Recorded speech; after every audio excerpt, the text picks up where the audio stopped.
네, 2012년 1-2번 문제 해설을 드릴 건데요. 이 문제는 상당히 문제가 길어요. 그러니까 최근의 문제처럼 이렇게 숫자를 주고 특정 모형을 염두에 두고 문제는 길지만 그 모형을 확실히 알고 있다면, 그러니까 어떤 교과서에 나와 있는 모형이라면 아, 이거구나 해서 그걸 상세하게 알려주기 위해서 길어진 문제하고 다르게요. 이 지금 2012년 문제는 그 당시 이 2012년 그 당시 기준으로 1년 전인 2011년 7월 1일부터 이 주 40시간 근로제가 대한민국의 상시 근로자 수 5인 이상 사업장에 완전히 도입 완료가 됐고요. 그리고 2002년에 이 사실상 똑같은 문제가 나왔는데 그때는 이렇게 길게 나오진 않았어요. 그래서 이거는 문제를 분석을 하시고 그래프를 몇 개를 그려야 되고 이걸 사전에 굉장히 잘 파악을 하셔야 되고 그래야 시간 안배가 되고요. 그 시간 안배가 되어야 어떤 그 텍스트의 길이에 대해서 그 장단에 대해서는 이렇게 목숨 걸지 않아도 되겠구나. 예, 요거를 좀 느끼셔야 돼요. 왜냐하면 노동경제학은 절대 분량 싸움을 가지고 어떤 그 점수의 고저가 판단이 나는 과목이 절대 아니에요. 경제학이기 때문에. 자, 그래서 문제 한번 보시게 되면 앞에 1문처럼요. 또 소득여가 모형이에요. 자, 그런데 또 노동공급 곡선을 도출해 달래요.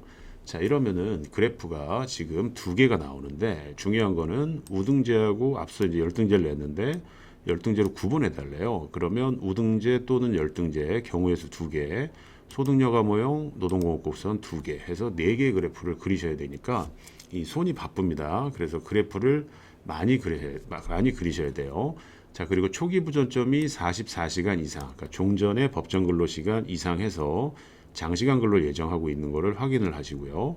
그리고 법제화하였다. 그리고 통상임금의 1.5배에서 구체적으로 근로기준법 얘기를 줬어요. 자, 그러면 이 법제화했다라는 것의 의미는요. 당연히 어떤 우리가 보고 있는 교과서에서는 설명을 안 하는 내용입니다. 이게 지금은 제가 강의하면서 이렇게 말씀을 드려서 정리가 된 내용이지만 그 당시에는 이게 뭐지라고 하는 생각을 할 수도 있을 정도의 내용이에요. 왜 그러냐면 한번 보시게 되면은 여기 2004년 당시에 근로기준법 부칙에서요. 월 통상임금 뭔지 아시죠? 노동법 공부하시니까. 자, 이거의 저하를 금지시키고 있었어요.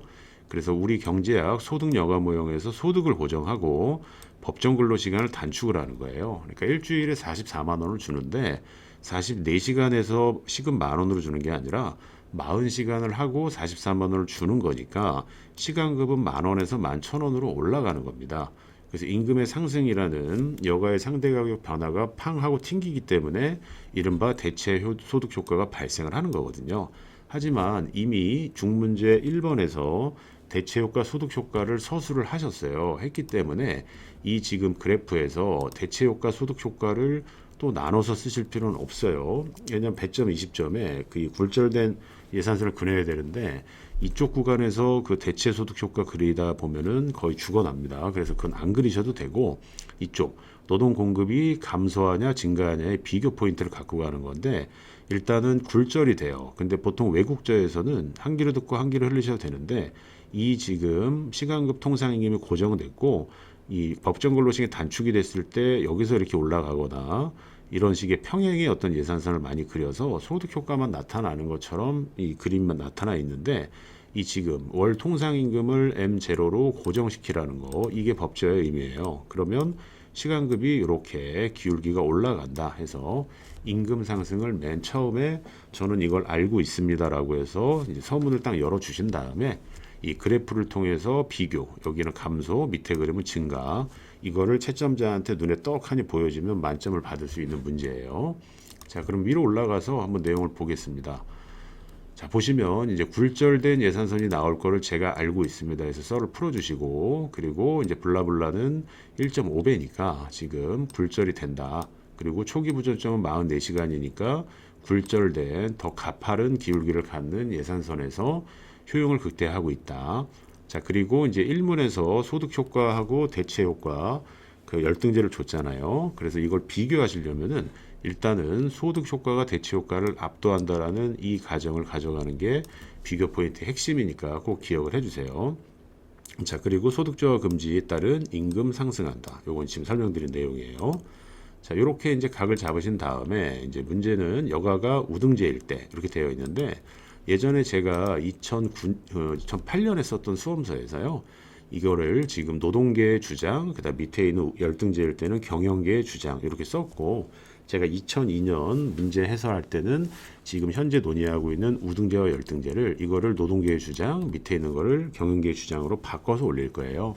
자, 그럼 우등제라고 생각하면 그러니까 여러분들이 노동조합의 위원장이에요. 그럼 이런 정책이 들어왔을 때 서로 이제 인건비만 올라갈 거다 아니다 이렇게 서로 이제 어떤 치열한 토론이 벌어지는데 여가가 우등제라면 예산서는 이렇게 굴절돼서 변화한다 이렇게 꺾인다라는 걸 알려주시고 자 그리고 초기 부전점이 44시간 이상 여기인데 일단 그 위에서 소득 효과가 대치 효과를 압도하기 때문에 이게 헷갈리시면은 소득 효과만 있다고 생각하셔도 돼요. 그럼 노동 공급은 감소할 거 아니에요. 소득이 증가했으니까 여가 수요 감소, 노동 공급 증가. 그래서 노동 공급 감소 이쪽으로 간다라는 거예요. 자, 이게 그 당시에 노동계에서 줄기차게 주장했던 거고요. 자, 그렇게 되면 임금이 올랐죠. 임금이 올랐는데 노동 공급이 감소하니까 후방 굴절하는 영역만 이렇게 우하향하는 형태로 나타난다. 요게 첫 번째 질문이었고요. 왜냐하면 구분해 달라고 그랬으니까요.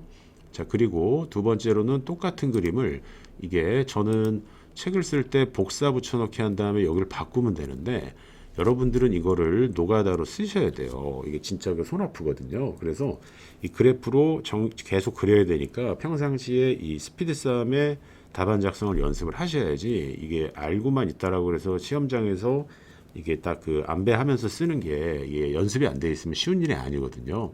그래서 약간 제가 잡소리이긴 하지만 그 이론을 어떤 정교하게 학습하는 것도 당연히 중요합니다. 근데 항상 답안지건 뭐 이렇게 연습장이건 직접 정말 많이 쓰셔야 돼요. 2차는 1차하고 다르게 쓰기 싸움이에요. 아직 컴퓨터 기반 시험이 아니기 때문에. 자, 그러면 여가가 열등제일 때 늘 강조드리지만 이렇게 중목차에 증가한다 해서 채점자를 편안하게 해주셔야 돼요. 그래서 이쪽으로 가는 증가 여기다도 증가 써주시고 뭐 44시간, 40시간은 기본적으로 써주시고요.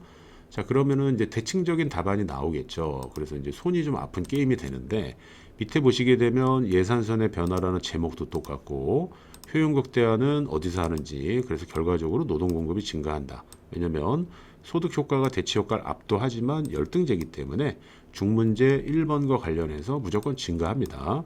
자, 그래서 노동 공급은 후반 굴절하기 직전의 모습인 우상향하는 1-1번 문제에 대한 답이 사실은 어떻게 보면 반복되는 거겠죠. 다만 굴절된 부분에서 이게 도출되는 그 상황만 다른 거지 똑같은 겁니다. 그래서 요거는 지금 조금 어떤 영상이 길 텐데요. 긴 이유가 어떤 이론에 대한 어떤 학습보다는요. 이 문제를 보시고 딱 그 시험 문제를 받으시게 되면 아 이거는 굉장히 지금 내 손이 아프겠구나. 열심히 손이 노동을 해야겠구나. 각을 잡으시고 몇 개를 그려야 되고 이런 것들의 의미 그다음에 그 달라지는 사이즈를 볼 때 이거를 어떻게 그 소득 효과하고 대체 효과의 가정을 어떻게 할지를 해야 되는 당시 처음 맞닥뜨린 수험생은 이게 결코 쉬운 문제는 아니었어요. 마지막으로 이렇게 노동 공급이 증가해 가지고요. 증가해서 결과적으로 여기 있는 이쪽에서 이렇게 간다라고 하게 되면 그 어떤 근로 시간의 감소도 없이 인건비만 올라간다라는 게 그 당시 경영계의 주장이었습니다.